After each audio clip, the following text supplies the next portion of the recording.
Hello, this is my project for Sociology of Mental Illness. Drowning in Voices, America's Undermining of Schizophrenia and Other Mental Illnesses Within the Black Community. Here are some keywords or terms that might pop up during my zine. MI or MS means mental illness or mental illnesses, and POC means people of color. Introduction. This zine is for all the voices that fall upon deaf ears. It's a chance to bring to light issues of oppression and discrimination of Black and African Americans in the United States who have been diagnosed with a mental illness.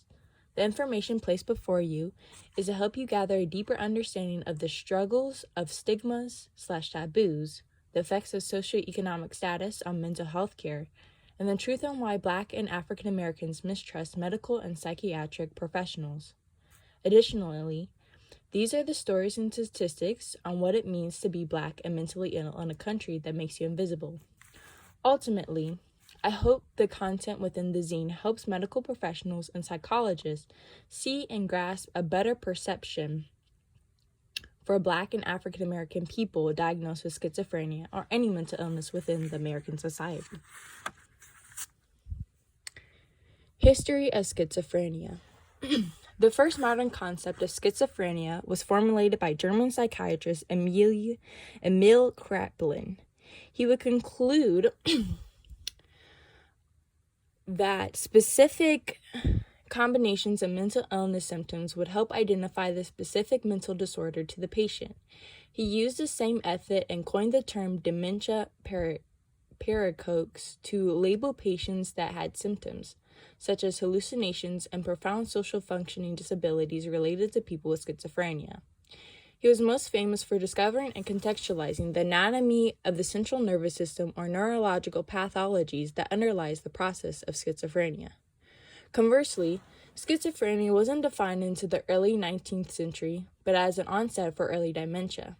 The common positive symptoms associated with schizophrenia are hallucinations, delusions, racing thoughts, and psychosis, which means a person may seem disconnected or out of touch with reality.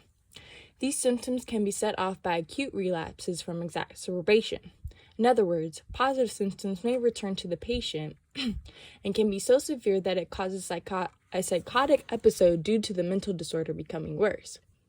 We can also look at Freudian theory to describe or to contextualize these positive symptoms.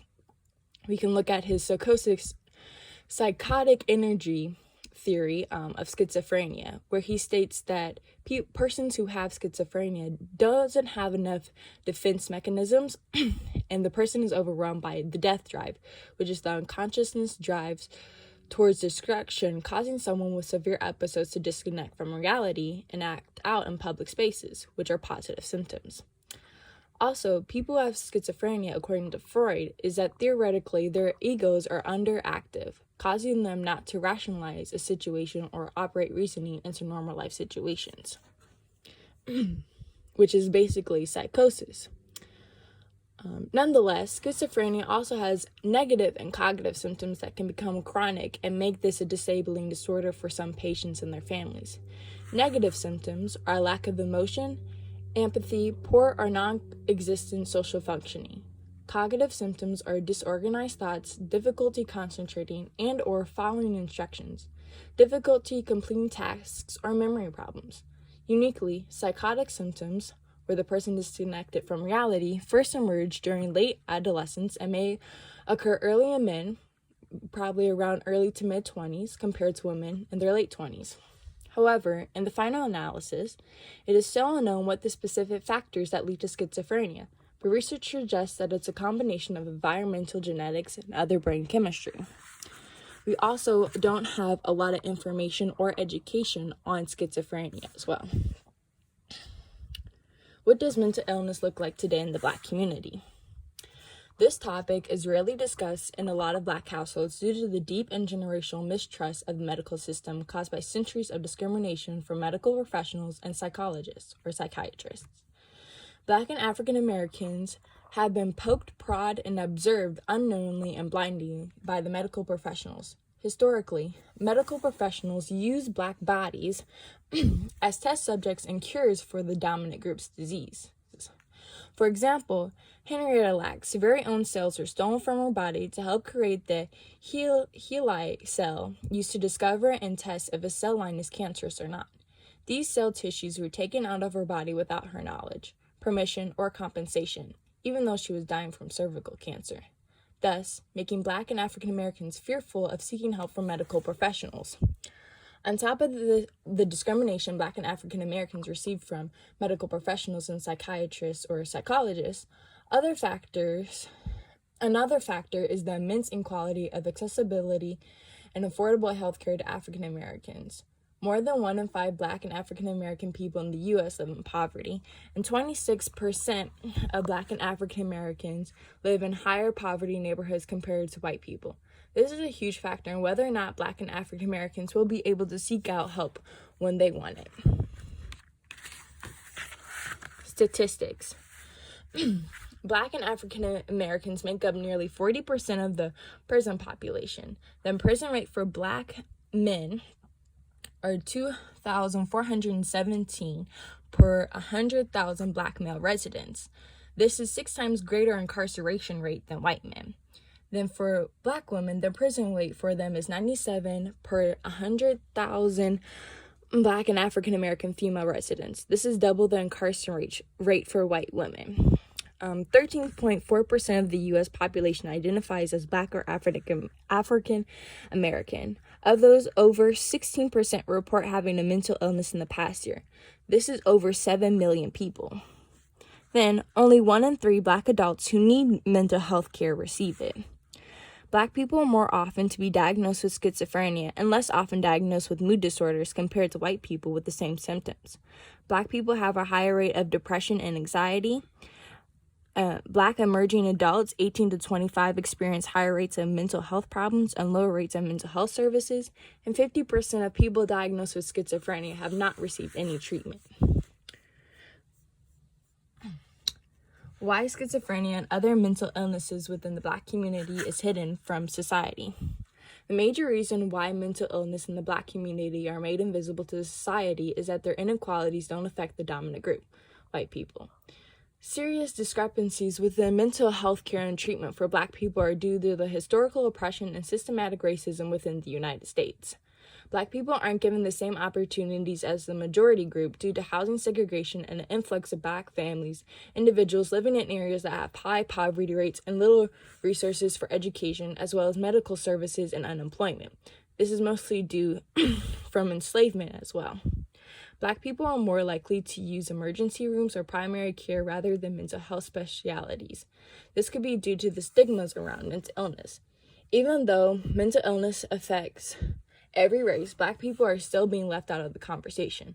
Unfortunately, we live in a society where if an issue such as the rapid growth of mental illness or the opioid crisis does not explicitly affect the white communities, it becomes invisible and the individuals who are hurting the most never receive any help. This is one of the many problems in the mistreatment and oppression of African Americans and other people of color in the United States when it comes to important problems that destroy their communities. Ultimately, it doesn't help that Black and African Americans who have been diagnosed and undiagnosed with the mental illness ends up in our criminal justice system. Black and African Americans make up the majority of the prison population than any other minority group. Americans use incarceration as a solution to deal with people of color who suffer from a mental illness instead of giving them the proper care and treatment, thus keeping the escalation of growth and mental illness within the Black community invisible to the public eye. Here is a drawing of the imprisonment. Discrimination in the medical field towards Black patients. The number one cause for medical professionals and psychiatrists to misdiagnose Black people and other minorities is mostly due to implicit biases or unconscious or unthinked discrimination. Implicit biases are the unconsciously driven actions and treatments towards a particular group based on the narratives and stereotypes that have been deeply embedded within us as part of the culture or society in which we were raised in. In American culture, we perceive African Americans with negative characteristics such as laziness, being dangerous, and violent. Healthcare providers and American physicians are part of the larger society, so they carry these embedded stereotypes about minorities into their practices. Research has found that over 70% of all Americans have an anti-Black biases. The same is true for medical professionals due to them being part of the larger society and being products of the culture they were raised in. Thus, negative stereotypes and images of Black people in our culture physically create and sustain both institutional and individual discrimination by the poor quality of care Black people receive from medical physicians. In consequence, places a mistrust of the medical system within the Black community. We can look towards the strain theory as a bigger example of structural institutions that teach medical professionals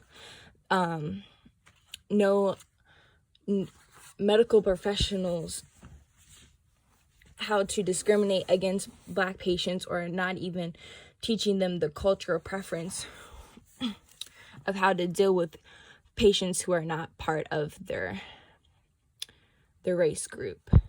So we must look to the strain theory for answers to why the school system creates these discrepancies between white and Black people in the field of medicine.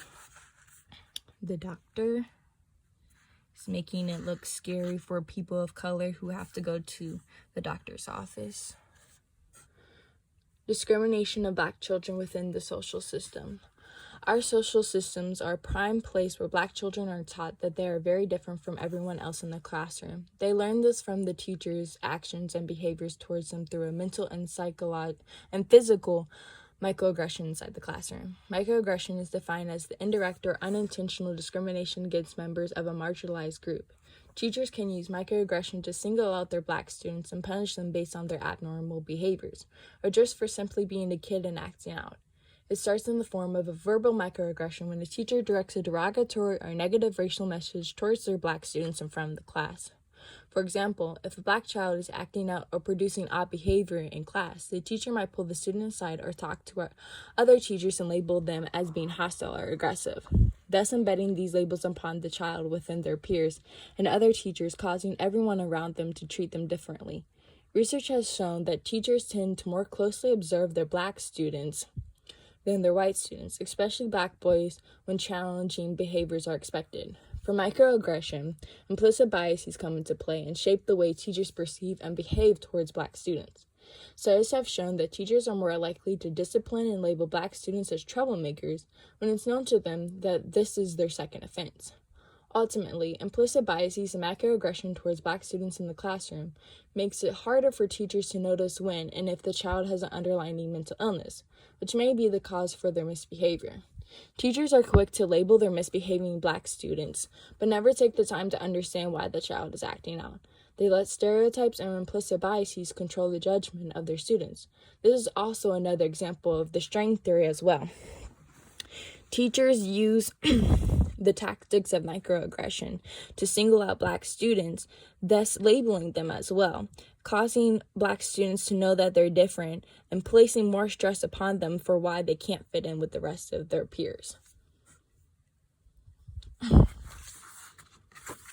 Here's the picture for discrimination of Black students in the school system. And here is a picture for the taboos and stigmas around mental illness. As we are going to find out, religion and faith-based communities play a huge part in taboos and stigmas in treatment.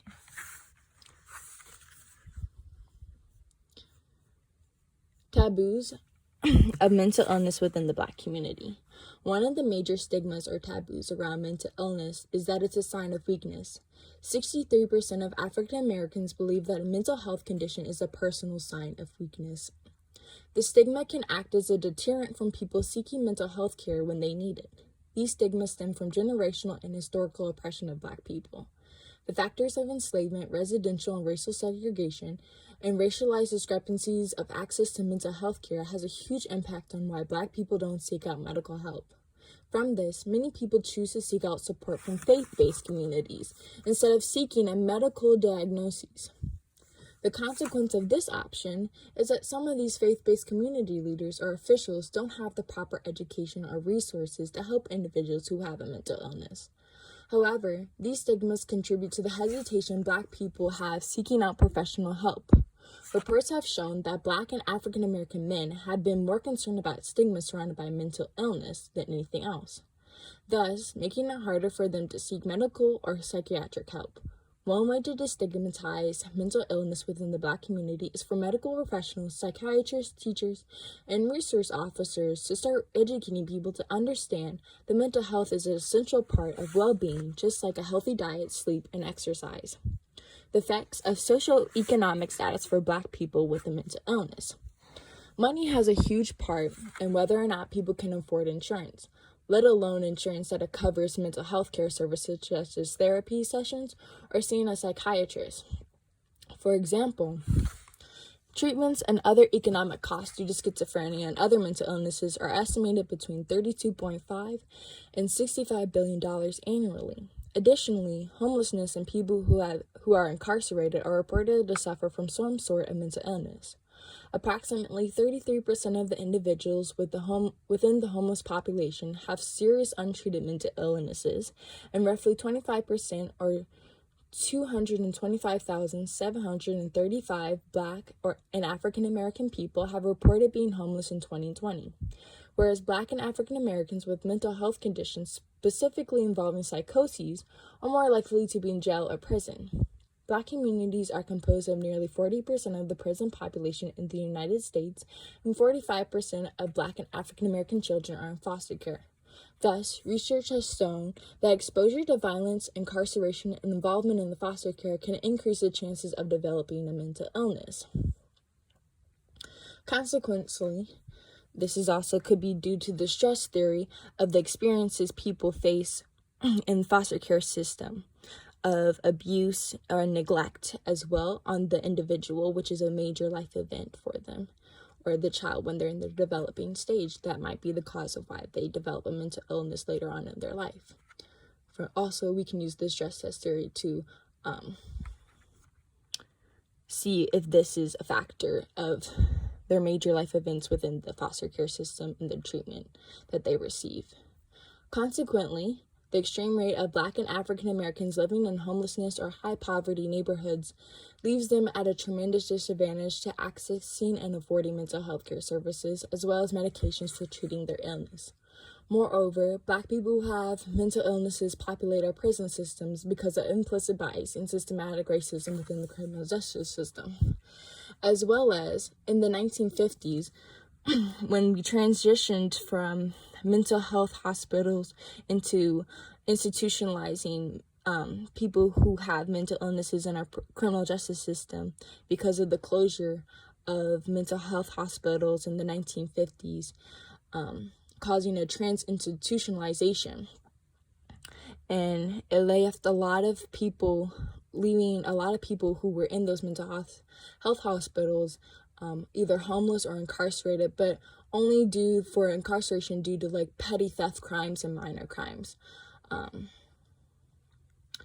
So we need to create a community-based mental health care system, which they already tried to create, but it failed due to the lack of funding. But however,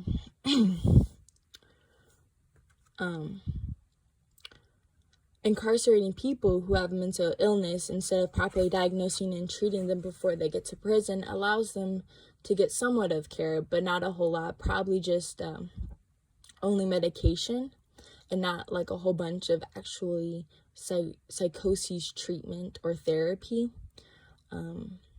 They usually will put mental illness patients or inmates in isolated populations where they're only in themselves, so probably solitary confinement, so where it's only them in a cell and not seeing other inmates. This can have a lot of stress and strain of, Durkheim's theory of suicide, where an individual is isolated from society when they can't fit in, causing them to not feel left out of the group or the peer group, causing them to commit suicide as well. And so when prison systems do that, they aren't properly treating them. But when they do give them medication to cope while they're serving time, they forget the special factor of what happens when they get out. Because most of these men and women who are incarcerated while having a mental illness are turned back into low socioeconomic neighborhoods that are highly stricken with poverty and unemployment rates, and finding out they don't have any means of paying for the medications or somewhat therapies or group therapies that they received in prison. Here's a picture of a man who is homeless to represent the homeless population, and a woman who is struggling to pay her bills because of where she lives and the employment. Alternative treatments for coping with schizophrenia. One of the solutions to altering implicit biases in medical physicians and psychiatrists is learning a culture responsiveness skill to help develop a deeper and related respect for people within their own culture as well as those from other cultures. In other words, mental health care providers can have the ability to recognize and understand the role of culture in both the client and clinician's ability to adapt treatment to meet the client's needs within their cultural framework. If medical physicians and psychiatrists utilize this skill in their practice towards their people of color patients, it could potentially debunk the cultural mistrust and potential negative views and stigmas associated with mental health services in Black communities. Ultimately, if every mental health care provider used culture responsiveness, it will help destigmatize and help Black people feel comfortable to talk about their mental illness. They'll no longer view going to therapy as a sign of weakness, but instead as a sign of strength. I had mentioned this before, but we should really invest more into the community-based healthcare systems. We need to get more federal funding for that because it helps people who are homeless and on the street, who have who are the most to be significantly to have mental illnesses, to be able to get insurance to help them pay for medications and even to get therapies. They tried this once when they deinstitutionalized mental health hospitals in the 1950s to the 1970s, but it didn't work out because of the funding from the government was so low that they couldn't be able to afford to help people who needed the insurance and didn't have any social stability or financial stability within society. So they relied a lot on community-based healthcare systems to help them pay for medications and therapies. But since they weren't given enough funding, they couldn't keep it open. And people who did have insurance didn't use the community-based healthcare treatments, healthcare systems within their communities. So maybe try to tweak the community-based healthcare systems and putting them in more locations that have higher mental health issues or mental illness issues, and discrepancies between insurances as well. So that's one tip for thought. And then some alternative treatments for people diagnosed with schizophrenia are family therapy, individual group talk therapy, and vocational and educational support. Family therapy is particularly important to people diagnosed with schizophrenia because the family can play a crucial role in supporting an individual with schizophrenia, including psychoeducation on this mental illness, treatment, and working with families to address and treat difficulties that occur when the patient is having an episode or how to function within society. Vocational educational support will help individuals with schizophrenia be able to learn functioning skills in society and competency of gaining employment. Conclusion. Well, you made it to the end of my zine. Thank you for reading. I hope you gained a better perception and understanding of how implications of implicit biases, residential segregation, causing Black people to live in low socioeconomic neighborhoods, and generational and historical oppression and stigmas that prevent Black people from getting help and being properly diagnosed for their mental illness. Additionally, society and mental health physicians excluding Black people from the conversation of mental illnesses being an epidemic within American society will deteriorate and destroy Black communities. So, medical professionals and psychiatrists and psychologists, I hope the information I've exposed within the zine will allow you to reconsider the way you treat and diagnose Black patients. Finally, stop making Black lives and issues invisible. Take the empathetic view to understand what it's like to walk in our shoes. Thank you. I hope you enjoy.